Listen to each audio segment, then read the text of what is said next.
In this series of videos, I want to go through some of the things that I've learned about electric violins.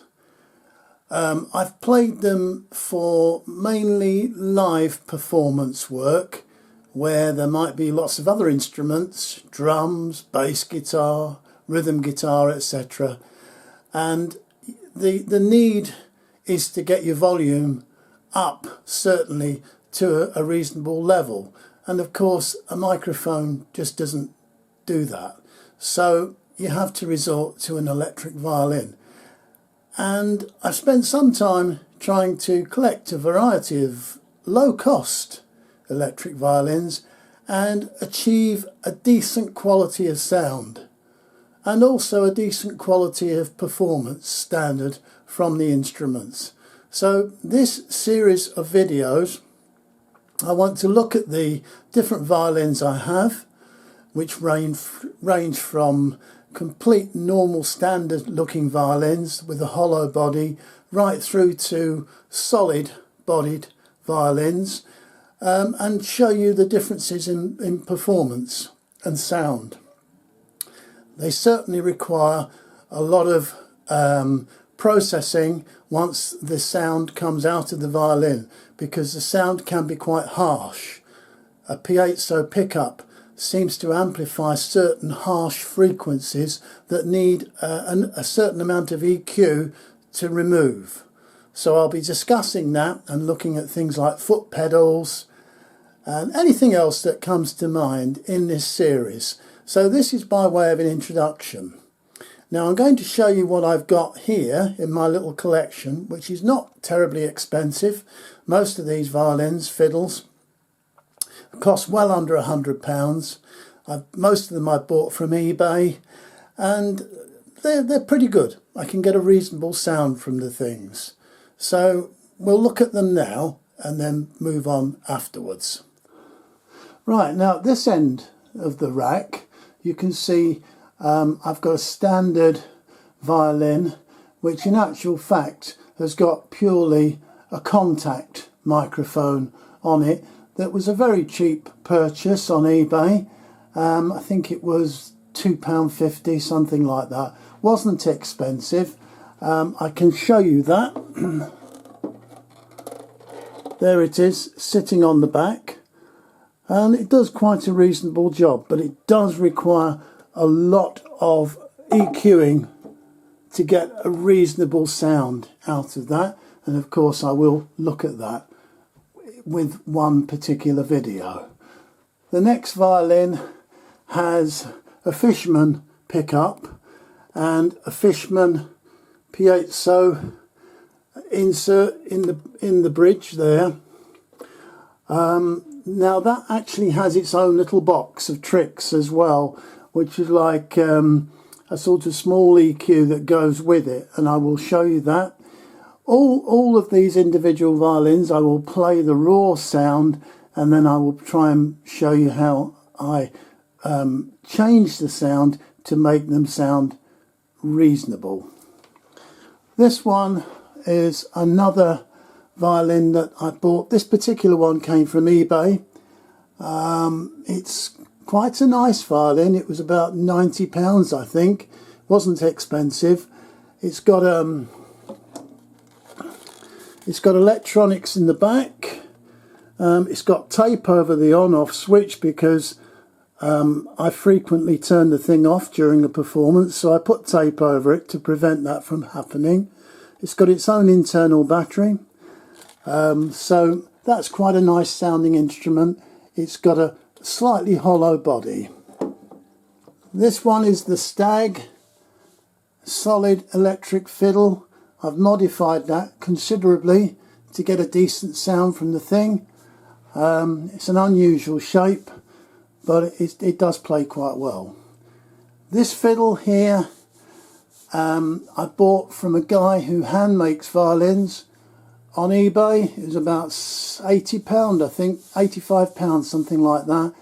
It has needed some modification. I've had to do some alteration, but it's an interesting one. The shape is interesting, but unfortunately it doesn't sound as good. This one is my favourite. This brown one here is my favourite electric fiddle. This is an absolute dream to play, made by the same chap who made that one. But with this one, he got it totally right. He got the pickup right. He got the feel of the instrument right. It plays beautifully. And of course, there will be an individual video on that one. And the same gentleman made this 5-string violin here, which I must confess I've not really taken to 5-string at all. It's an interesting sound. It sounds good. It looks flash. It looks great. But actually it's not something that I pick up as regularly, but it does play quite well, I suppose. Okay, so that's the collection of violins, electric violins, and I'll go on to produce an individual video about 1 or 2 of them so you can listen to the sound and make comparisons, etc. This is a selection of the effects pedals that I use or have used over the last 10 years. Some of them look more complicated than others. Some of them are very effective. Some are quite large. But just looking at them, this one, the Zoom effects pedal, is designed and built actually for acoustic guitar players, to try and give them some modelling sounds, meaning that they can make their guitar sound like some of the well-known acoustic guitars like Martin, Taylor, etc.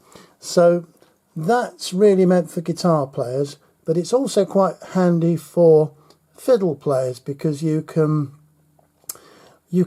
actually program the thing to put a certain amount of reverb, some delay, some compression, which means that the sound of the violin will sound just as loud on the E string as the G string, because obviously sometimes with electric violins there's the G string is often louder than the E string, so you need to compress the actual sound to make the sound more balanced across all 4 strings, and that contains all of those things, but it's quite complicated to program. It's not the easiest. The easiest foot pedal I've found to program has got to be this one. That's the Korg Toneworks AX 1500G.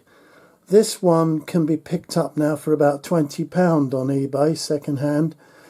I did actually buy this new, so it cost me nearly £100, but it's been brilliant. I've used this over the years. It's had a lot of wear and tear. It's been out on hundreds of gigs. Parts of it are worn off and damaged, etc. It still works perfectly, and it's the easiest programmable effect pedal I've ever used. It's so simple to operate and get the sound that you want. So that's a good choice, but it is quite bulky. This is the big brother of the AX 1500G. This is the same manufacturer, Korg, and this is the 3000G. Supposedly a much more sophisticated piece of equipment. Certainly a lot bigger, perhaps a little bit too big for on stage. I find that rather large on stage. It's a big lump of metal. Once again, it's reasonably easy to program, not as easy as the 1500G, but there is software. This one does connect to your computer using MIDI. So if you've got a MIDI interface, which I have, then you can connect that to your computer and you can use a piece of software to actually create your own tones, or what we call patches. That's the different setups that you may have. For instance, you may have more reverb in one particular patch or tone, and you may have more overdrive, etc. So you can set your own sounds within that, but it is a little bit more complicated. And I think really for violin use, that's probably too over the top. It's great for guitar, but perhaps not for violin. This is the next pedal on from the 3000G, which is also made by Korg, and it's the Pandora Stomp, which I think, well, I bought this originally thinking that I could program pretty much anything in that on this, which is fairly true. But once again, it's complicated. It's not easy to edit, and it's certainly not easy to make alterations on the fly if you're playing live. It's very, very tricky, I've found. It's not as easy to program unless, of course, you use the USB connection to connect it to your computer, and then you've got full access to all of the parameters inside the thing, like the reverb and the delay, compression, etc., etc. So that really does need a computer to be able to successfully program that thing. And then once you've got it on stage, it's a little bit tricky to try and scroll through each of the individual settings, because it's a sort of a wheel on the side that you have to turn. It's very difficult to see on stage what you're doing with that one. So that particular one, I've taken it out on lots of gigs, but I tend to keep it on one setting.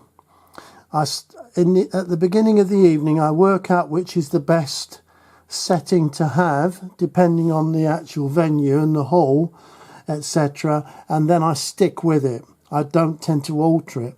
That does actually have quite a handy tuner on it. If you press the button there, it will then show you the tuner, so you can use that as a tuner. The simplest arrangement at the moment I have are these two pedals. The Behringer graphic equalizer, which is as cheap as chips, I think about 20 quid, something like that, or £25. Very cheap that was. And Edward the compressor, this thing here, which is a Marshall compressor, which is built literally solid as anything. It's made from solid metal. So there's nothing wrong with that. Those two will give you, with an electric violin, easy access to drop in the frequencies on the higher end, because that's where the piezo will tend to sound harsh, so you've got to remove some of the top frequencies. Very easy to operate. Likewise, Edward the compressor, he gives you a nice balanced sound across all four strings, so he's quite nifty in that respect. So that's something I will demonstrate, of course. This is just a quick roundup of the pedals that I've got. And finally, a jolly old Korg tuner, which is very, very useful. I find that, oh look, it's even telling me I'm talking. Oh, my voice is roughly in tune to the note E. Oh, it was anyway. So there we are, a Korg tuner, very useful. Plug that in straight into your instrument with a 1/4-inch jack, and you can tell exactly whether or not you're in tune. So that's the equipment I use for effects, and I will obviously make a little video showing how I use those, and also tying them in with the electric violins. So there you have it. This should be quite an interesting series of videos, something I haven't done before, sort of talking about the technology behind the instruments, apart from my earlier videos on putting paper clips and things on acoustic violins to make them sound slightly more mellow. But this should be an interesting journey, because I have tinkered around with electric violins and played them live on gigs, all sorts of things, and have some experience. So, and these aren't very expensive instruments either.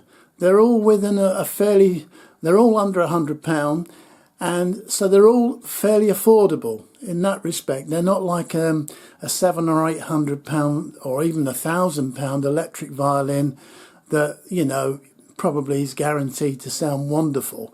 But these aren't. So these do take a bit of work, and these are probably what the majority of fiddle players will buy for themselves when they're first experimenting with electric violins. So that's the whole reason behind this series of videos, is to try and pass on any help or guidance that I can personally think of. Okay, see you soon. Bye bye.